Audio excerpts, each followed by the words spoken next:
Bonjour tout le monde, aujourd'hui on se retrouve pour une nouvelle vidéo pour voir comment automatiser son support client de A à Z. Pour cela, du coup, on va donner à notre agent IA qui s'occupera de répondre aux emails une base de données vectorielle.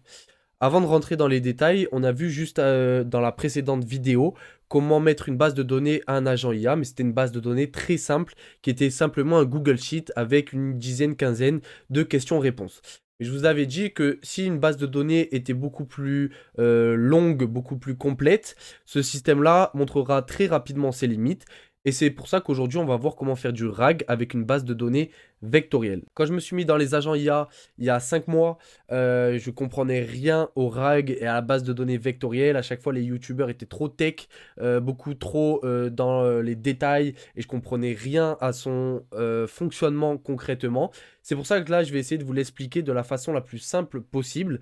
Il y aura beaucoup de vulgarisation, mais le principe, le but, c'est que vous comprenez vraiment comment le RAG et la vectorisation fonctionnent. Pour cela, j'ai fait deux petits schémas avec ChatGPT. Donc, ce qu'il faut comprendre, c'est que pour une base de données, ça va être des documents. Donc, ça peut être autant des Excel que des PDF, que des Google Word, que des PowerPoint, etc. Donc, c'est des documents. Ces documents-là, on va ce qu'on appelle les chunks. Donc, les chunks, en fait, c'est tout simplement découper en différentes parties un document. Donc, par exemple, pour un PDF, en fonction du chunk qu'on a mis en place, donc par exemple, on peut faire un chunk pour 1000 mots, on découpe. Donc tous les 1000 mots, en fait, le document va être découpé en différentes parties. Après qu'on ait découpé du coup le document, on va faire ce qu'on appelle un embedding. Donc l'embedding, c'est là que ça va être compliqué. Je vais essayer de ne pas vous perdre. Donc c'est tout simplement en fait le fait de transformer du coup des phrases. Donc là, la partie d'une chunk, on va dire qu'il y a 15 phrases. Donc transformer ces 15 phrases en une suite de 300 chiffres. Alors là, on rentre dans le détail, dans la partie texte, c'est là normalement où je vous ai perdu. Faut juste comprendre en fait qu'on transforme des lettres en une suite de chiffres et que cette suite de chiffres, elle va être mise en place dans une base de données vectorielle à trois dimensions. Donc là, vous voyez, c'est une base de données à trois dimensions. Et par exemple, si un paragraphe parle des finances, ben, par exemple, il va être ici, dans cette base de données. Pour le marketing, ça va être là. Pour tout ce qui est compagnie RH, ça va être là.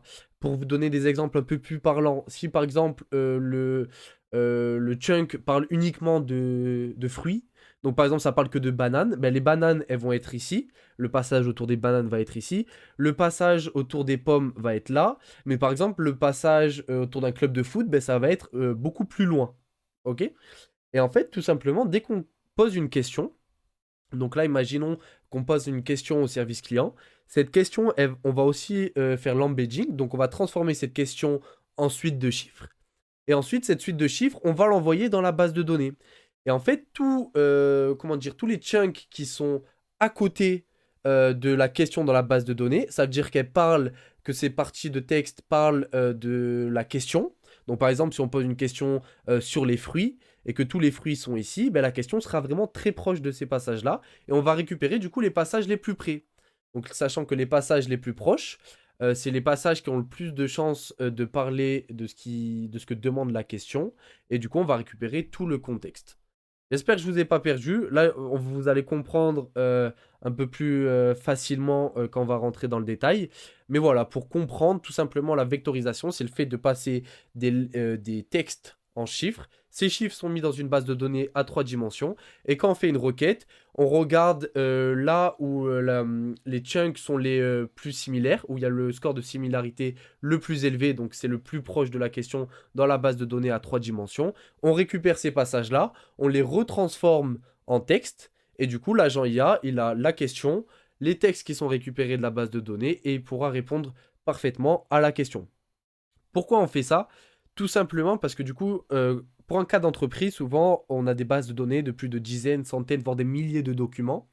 Et si on devait envoyer à chaque fois ces milliers de documents à chaque question à l'agent IA qui s'occupe d'y répondre, dans un premier temps, on explose les coûts en API parce qu'on envoie beaucoup trop de contexte. Deuxièmement, on met la performance, elle peut être anéantie. Pourquoi? Parce que on peut noyer l'agent IA sous trop d'informations. On va lui envoyer des informations dont il n'a pas besoin, mais il va quand même les prendre en considération. Et il va répondre beaucoup moins bien à la question que s'il a uniquement les passages dont il a besoin. Et donc c'est pour ces deux raisons principalement qu'on fait de la recherche en base de données vectorielle. Donc là vraiment pour que vous compreniez un peu mieux comment ça se passe dans le détail, je vais vous expliquer simplement les workflows que je vous ai préparés. Donc le premier, c'est tout simplement, en fait, on va mettre en place un Google Drive dans lequel on va mettre les documents de la base de données. Donc pour cela, j'ai mis ce node Google Drive Trigger. Donc ça veut dire que ce workflow-là, il se déclenche à chaque fois qu'il y a un document qui est upload sur le Google Drive. Et du coup là, j'ai mis toutes les minutes. Donc toutes les minutes, il va regarder le dernier document qui a été mis. Et s'il a été mis, du coup, ça va déclencher ce workflow-là. Ensuite, ça va le télécharger. Donc là, on va faire le test directement. Donc sur la base de données, j'ai créé déjà un document. Donc je l'ai fait avec Claude, un document très simple qui est une base de données de 7 pages d'une entreprise. Donc j'upload du coup le document sur la base de données.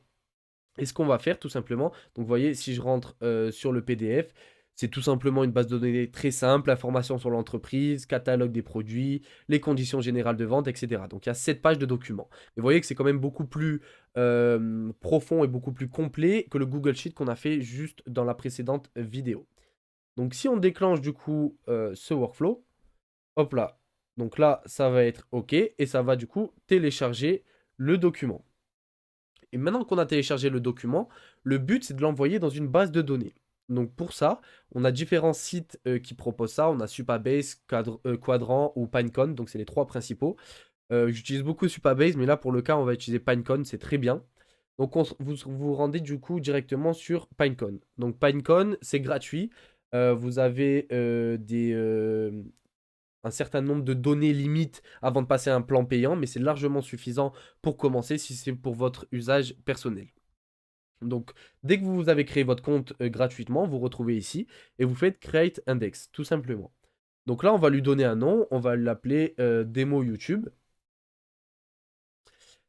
Ce que je vous ai pas dit tout à l'heure, pardon, dans la vectorisation, c'est qu'on utilise du coup de l'intelligence artificielle pour transformer les phrases en suite de chiffres. Pour cela, il y a plusieurs entreprises qui le proposent. Il y a Google, Microsoft, Nvidia, Pinecone. Là, on va utiliser tout simplement Text Embedding 3 Small de OpenAI, ce qui fonctionne très bien. Je l'ai utilisé plusieurs fois dans des cas d'entreprise, ça fonctionne parfaitement. Et surtout, il est très peu cher, il est très peu coûteux. Donc, on choisit ce système-là. Et ensuite, on laisse AWS. Dans les régions, là, j'ai créé un compte exprès pour la vidéo YouTube. Donc, c'est un compte gratuit. Je ne peux pas choisir Irlande, excusez-moi. Mais si vous avez votre agence IA, pour des soucis d'RGPD, il faudra forcément choisir Irlande pour pas que les données soient transférées hors d'Europe.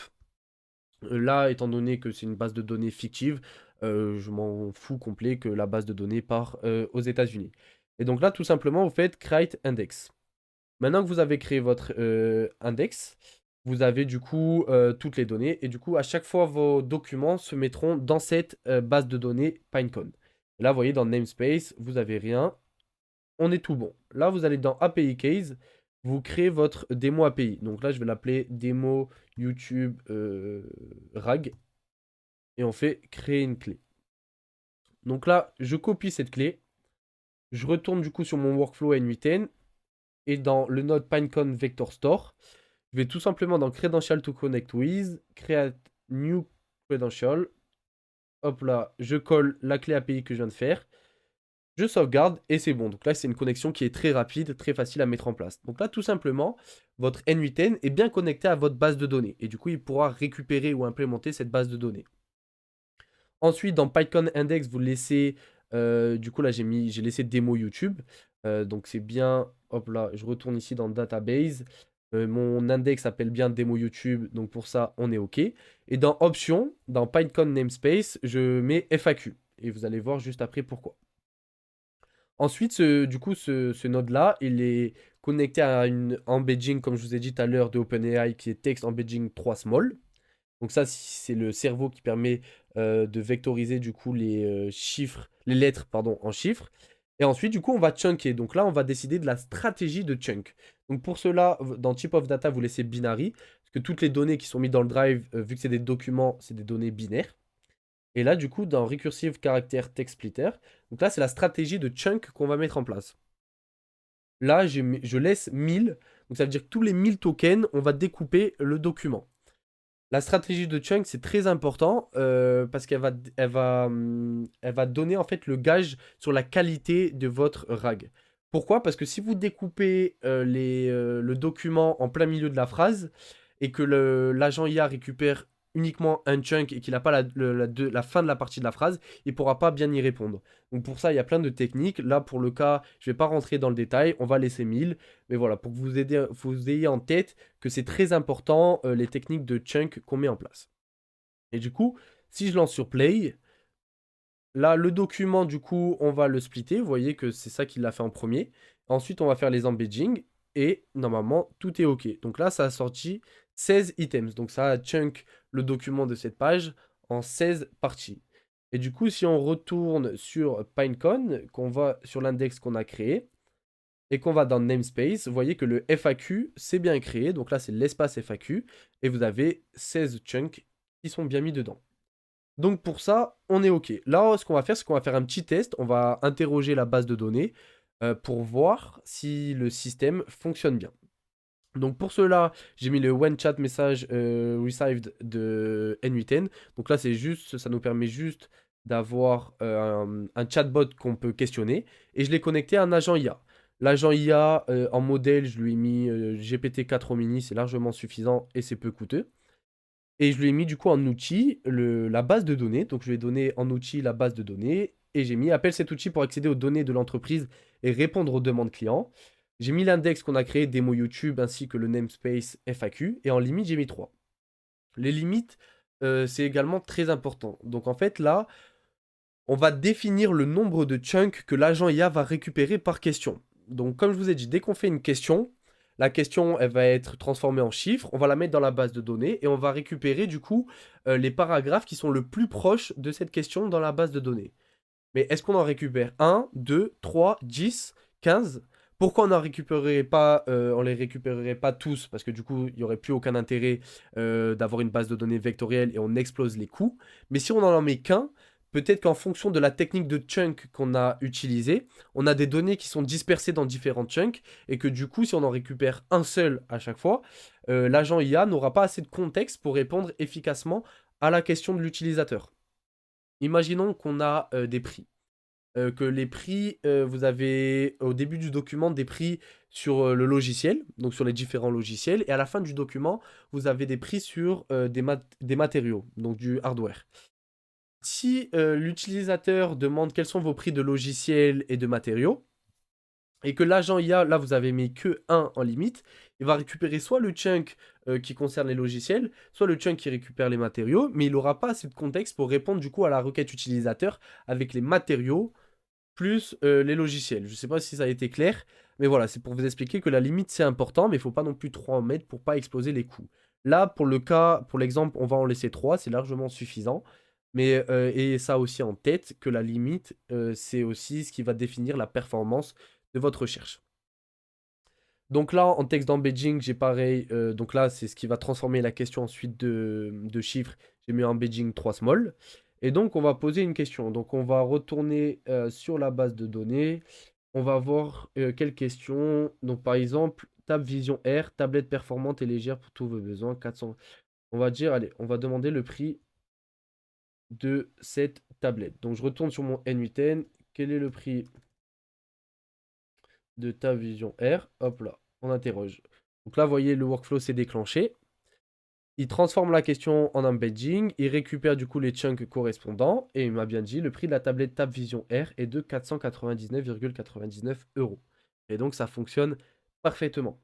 Et du coup, si on va dans les logs de l'agent IA, et qu'on va dans Pinecone Vector Store, on peut voir du coup qu'il a récupéré donc ce premier chunk. Donc c'est le premier, donc c'est normalement celui qui a le plus de similarité. Le deuxième et le troisième, parce qu'on en a mis en limite, on en a mis que 3. Mais si vous voyez, vous mettez 10 en limite, il va récupérer 10 chunks, il aura plus de contexte. mais il aura du coup, ça sera un peu plus coûteux et peut-être un peu moins précis. Ok, donc maintenant, comme convenu, on va voir comment automatiser du coup votre service client avec une boîte mail.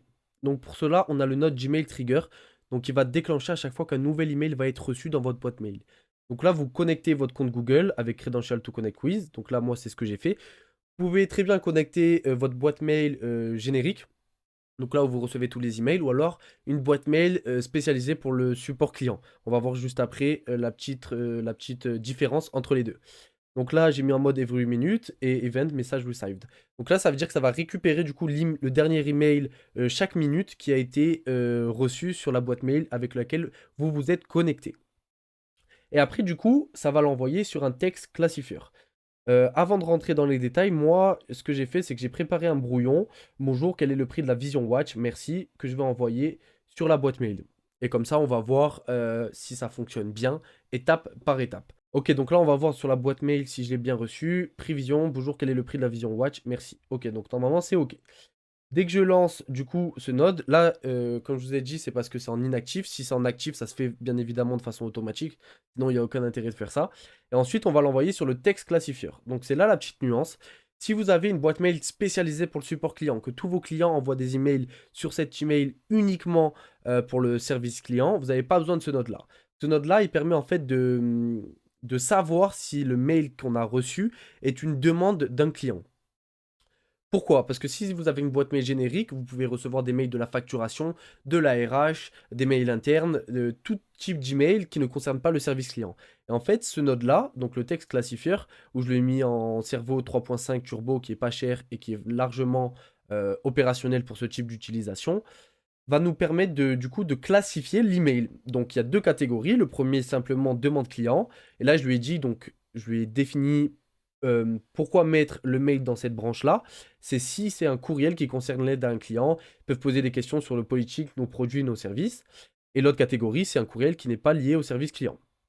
Donc là, si j'actionne ce node-là, normalement, si j'ai bien fait mon taf, ça va envoyer sur demande client. Hop là, parfait. Ça s'est bien envoyé sur demande client.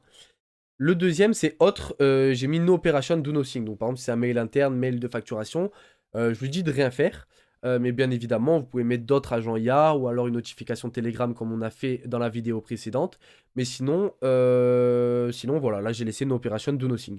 Je l'envoie du coup sur l'agent IA. L'agent IA, c'est un peu comme on a fait juste avant. Donc il a en modèle le 4 mini d'intelligence et il a en outil la base de données. Je lui ai dit simplement dans le système prompt, vous êtes un agent de support client chez TechHaven. Votre mission est de rédiger des réponses aux emails entrants en utilisant votre outil Knowledge Base. Instruction, rédiger des emails amicaux avec des emojis. Donc bien évidemment, si vous souhaitez avoir un service client professionnel quand vous êtes dans le B2B ou en fonction de votre niche, vous pouvez mettre rédige des emails de façon professionnelle, ne soit pas amical, ne met pas d'emoji, etc. Là, je l'ai mis pour que ça soit un peu plus fun.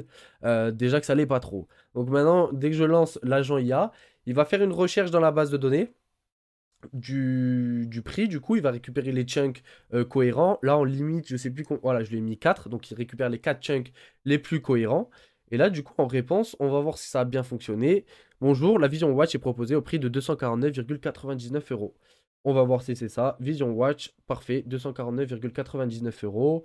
C'est une montre connectée super pratique avec suivi d'activités et notifications. Si vous avez d'autres questions ou si vous souhaitez passer commande, n'hésitez pas à me le faire savoir. Merci et bonne journée. Donc là, c'est top. Le deuxième node, la node juste après l'agent IA, c'est juste, ça permet de mettre un libellé. Donc de classer, donc là si je lance, ça permet en fait de classer l'email dans un sous-dossier. Donc là c'est le sous-dossier service client si je ne me trompe pas. Si je vais ici dans service client, hop là, vous voyez que ça l'a bien mis ici. Et donc là ce qui est top, c'est que par exemple si vous mettez en place ce système-là dans votre entreprise, chaque fin de semaine, le vendredi après-midi par exemple, vous pouvez regarder tous les emails, tous les échanges de mails dans le dossier pour voir si l'agent IA répond comme vous le souhaitez aux requêtes utilisateurs. Donc, et si ce n'est pas le cas, vous pouvez modifier la base de données, modifier le système prompt. Mais voilà, ça vous permet vraiment de classer tous les emails du service client dans un sous-dossier. Et du coup, bien évidemment, le dernier email, ça permet tout simplement, le dernier note, pardon, ça permet tout simplement d'envoyer l'email à l'utilisateur qui a posé la question. Et donc là, si je vais dans service client, hop là, message envoyé. Si je rafraîchis, Prevision Watch, voilà, ça a bien répondu à TORBet dans le même message. la Vision Watch est proposée au prix tatati tatata. Donc voilà comment configurer son service client sur Gmail. Vous pouvez mettre en place ce système aussi sur WhatsApp, sur d'autres canaux de communication que vous pouvez avoir au sein de votre entreprise.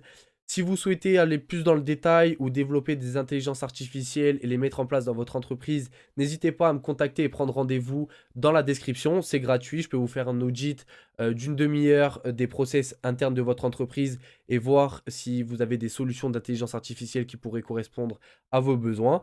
Et si vous souhaitez vous lancer aussi dans une agence d'automatisation IA et que vous souhaitez ce workflow, n'hésitez pas à m'envoyer un message directement et je vous enverrai le workflow avec plaisir gratuitement. C'était tout pour cette vidéo, on se retrouve très vite. Ciao.